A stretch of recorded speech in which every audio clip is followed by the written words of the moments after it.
Decano Podcast. Miles de jugadores han vestido la camiseta del Club Nacional de Fútbol. Cientos de miles de hinchas han colmado tribunas a lo largo del planeta para ver jugar al primer club criollo de América. Centenares de dirigentes han llevado al club gigante por diferentes aguas a lo largo de sus más de 120 años de vida. Y cuando pensamos en repasar esa línea de tiempo llena de hazañas, sudor y gloria que va desde aquella tarde de mayo de 1899 hasta hoy en día, son muchas las voces que podrían guiarnos. En Decano pensamos en Hernán Navascués, abogado e historiador, pero por sobre todas las cosas un hincha incansable de Nacional, una persona que hablaría horas y con lujo de detalles sobre nuestro club. Nacional por Navascués, la primera serie original de Decano.com, es un viaje por el Club Nacional de Fútbol, el campeón de toda la historia, de la mano de Hernán Navascués, desde 8 de octubre a Colombe, Japón, Porto Alegre y la gloria eterna. Episodio 1. El fútbol criollo de los céspedes. La fundación de Nacional es un proceso que lo tenemos que tomar en cuenta en razón de las expresiones de quienes participaron del proceso. A fin del siglo pasado y a principios del siglo XIX y a principios del siglo XX, es un auge de cuadros de fútbol por todos lados, donde prácticamente debe haber una centena de cuadros que se fundaron. Sin embargo, la fundación de Nacional tuvo difusión en un medio de prensa que fue el diario El Día. Y ello tiene su explicación en que en ese momento, con sus 19 años, Pedro Vanini Ríos ya constituía una de las personas de confianza de José Valle Ordóñez. Podrá llamar la atención, pero en aquella época se maduraba mucho antes, en la misma medida que el promedio de vida era mucho menor que ahora. Y Pedro Vanini Ríos, estudiante, junto con otros compañeros que también eran estudiantes como él, y que formaban parte, uno por un lado del Montevideo y otro del Uruguay Athletic. Había otro Uruguay Athletic, pero estamos refiriendo a quienes formalizaban fútbol a través como universitarios. Y siempre se ha dado como un hito el mensaje que daba Alfredo Vázquez Acevedo, que era el rector de la universidad, en el sentido de la importancia que el fútbol había adquirido y que era muy importante que la raza latina compitiera a la par de la raza sajona. Porque en ese momento, cuando se fundaba la Asociación Uruguaya de Fútbol, los cuadros eran de origen extranjero. Y ese deseo de formar un club criollo fue lo que llevó a aquellos estudiantes a funcionar en Montevideo con el Uruguay Athletic, y ahí empiezan a aparecer los primeros nombres: Caprario, Don Reyes, Naranci, desde luego que Manini, Prat, Barbato y Melitón Romero. Muchas de esas personalidades que con el correr del tiempo adquirirían destaque en la vida pública nacional. En aquel momento eran jóvenes estudiantes y, según ellos mismos relatan, se reunieron en el Café Montevideo, donde más o menos está ubicado hoy el Monumento al Gaucho, y ahí decidieron fundar el Club Nacional de Fútbol para una reunión que se iba a hacer unos días después.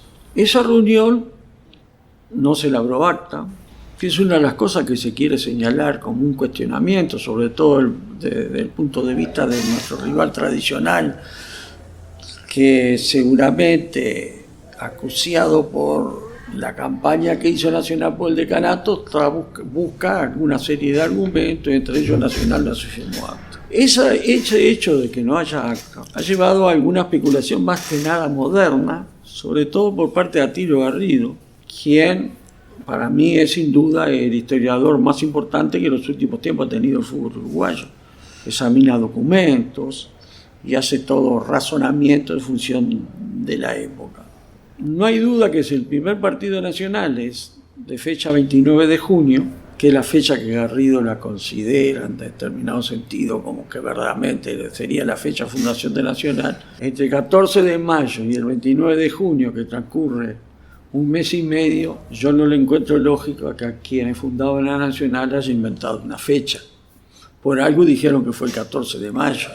Y entonces, si los fundadores, situados en un momento determinado, y en época que Nacional no tenía la trascendencia que hoy tiene, determinaron el 14 de mayo como la fecha de fundación, el proceso de fundación de Nacional. Puede haber empezado algún día antes del 14 de mayo, pero la fecha es el 14 de mayo porque los fundadores la ubicaron en ese momento. Y no tenía ningún motivo para ubicar otra fecha. Por lo tanto, con la fusión de Montevideo y el Uruguay Athletic se forma Nacional. Y en ese proceso fundacional de Nacional también tiene importancia después la incorporación de Escindido del Albion. Para Garrido el Albion es el verdadero decano porque fue un club fundado interiormente. Pero el Albion ha tenido varias interrupciones. Pero dejemos de lado el hecho del decanato, o no, estamos hablando de Nacional. Entonces Nacional empieza el 14 de mayo, se incorpora en Escindido del Albion, y ahí tenemos que tener en cuenta también que vienen los hermanos Céspedes. Los hermanos Céspedes nacieron en Uruguay a fines del siglo XIX. Amílcar nació en 1882. Fue arquero y centroforward, alcanzando a disputar 72 partidos en Nacional. Bolívar, el del medio, nació en 1883 y fue wing derecho. Convirtió 54 goles en 58 partidos con la camiseta alba. Carlos nació en el último día de 1884. Fue centroforward y disputó 54 partidos en el campeón de toda la historia. Entre los tres, ganaron los uruguayos de 1902 y 1903 y disputaron aquel histórico partido de septiembre de 1903 ante Argentina, cuando Nacional se vistió de Uruguay. Bolívar y Carlos fallecieron en junio de 1905, luego de contraer viruela. Y por otro lado, la incorporación también de Miguel Nebel tiene gran importancia porque Miguel Nebel es el que propone que la camiseta sea blanca. Porque la primitiva camiseta nacional era de color rojo, pero se podía desteñir a medida que se fuera lavando, y con la incorporación de Miguel Nebel es cuando Nacional adquiere su definitiva forma con la camiseta blanca, con el escudo situado sobre el bolsillo. Y la identidad de Nacional es precisamente esa, ser un club criollo en un momento en que el deporte era practicado por sajones, por alemanes. No nos olvidemos que en aquella época había una gran influencia, sobre todo desde el punto de vista del comercio, y Uruguay tenía una influencia del imperio inglés muy grande, que tenía ubicado aquí frigoríficos, y por otro lado compañías de tranvías, compañías de transporte, el ferrocarril. Entonces había una influencia inglesa muy importante que a su vez permitía a Uruguay colocar nuestro producto precisamente a través de todo lo que significaba el common law, todo el predominio que tenía Inglaterra en gran parte del mundo. Es más, predominio que en realidad termina con la Segunda Guerra Mundial, pero en aquella época el mercado inglés tenía una importancia muy grande. Y había también influencia alemana en algunos colegios y también en algún frigorífico, porque el frigorífico Liebig de Fray Bentos ha sido declarado Patrimonio Histórico de la Humanidad. Es un frigorífico que tuvo una gran importancia que después pasó a ser el Anglo, después pasó a manos inglesas, pero había una influencia alemana. Y por eso la fundación de la Asociación Uruguaya de Fútbol son con 3 clubes de origen inglés, más uno de origen alemán que era el Deutsche. The Uruguay Association Football League fue fundada en 1900 por el Deutscher Fußball Club, que desaparecería en 1909, el Uruguay Athletic, que disputó su último campeonato en 1903 para luego desaparecer, el Central Uruguay Railway Cricket Club, desaparecido en 1915, y el Albion Football Club, que dejaría de competir en 1905, luego desafiliándose y desapareciendo, para décadas después retornar a la competencia. Y la compañía de tranvías tenía interés en el fútbol porque empezó a atraer a multitudes y entonces a través de la compañía de tranvías se iban repartiendo la gente que asistía a los espectáculos. Y por eso es que la compañía de tranvías, propietaria de los terrenos donde hoy está el Parque Central y en el cual había lugar para 2 canchas, cede una cancha al Deutscher y la otra cancha a Nacional. Y ahí comienza el vínculo de Nacional con el Parque Central. Y hay que tener en cuenta además que cuando Nacional se funda es un cuadro de adolescentes, tenían 17, 18, 19 años. Y cuando competía con otros equipos, la diferencia física era muy importante porque los otros equipos que general estaba compuesto por jóvenes ya más formados, de mayor edad, de mayor contextura física inclusive. Y a pesar de eso, Nacional compite, lo hace bien, a tal grado que logra, no el primer año incorporarse a la Asociación Uruguaya de Fútbol, cuando esta se fundó, pero sí al año siguiente.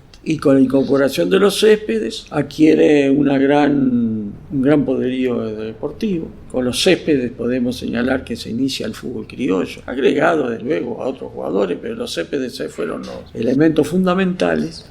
Y ese sentido de lo nacional, de lo propio, fue lo que llevó que precisamente Nacional fuera a competir en 1913 en Argentina contra el combinado argentino, que había venido acá y goleado al Uruguay, y goleado a la selección uruguaya.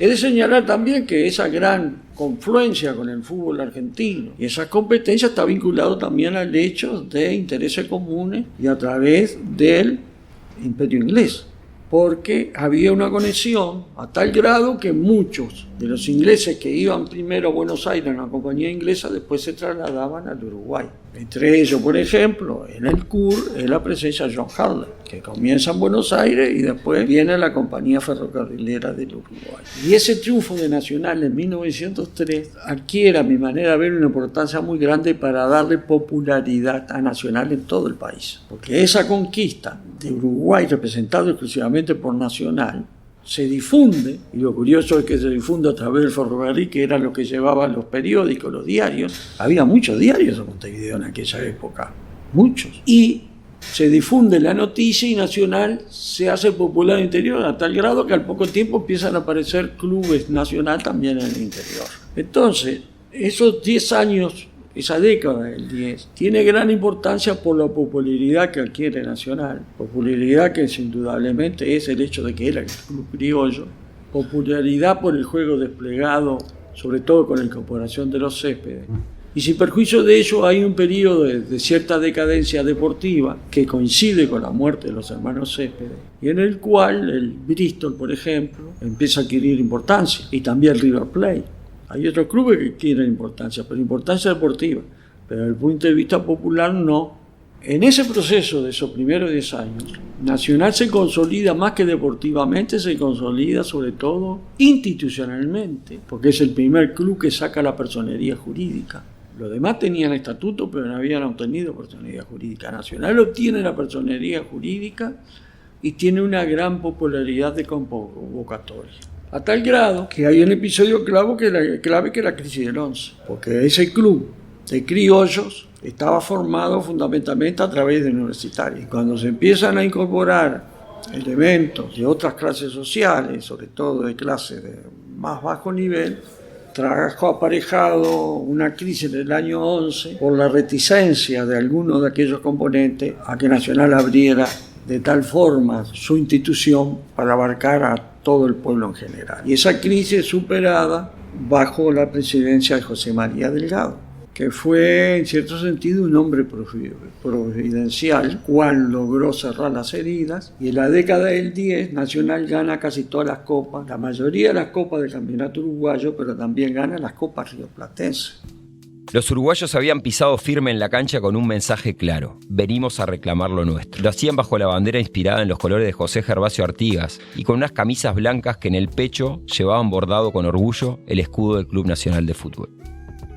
Con un fútbol en ebullición, estábamos a punto de vivir los primeros pasos de la conquista internacional del Rey de Copas, una peripecia que fortalecería el club criollo y lo elevaría por encima de todos hasta convertirse en el campeón de toda la historia. Nacional por Navascués. Nuevos episodios cada martes y jueves. Decano.com. La comunidad del hincha del Club Nacional de Fútbol. Del Club Nacional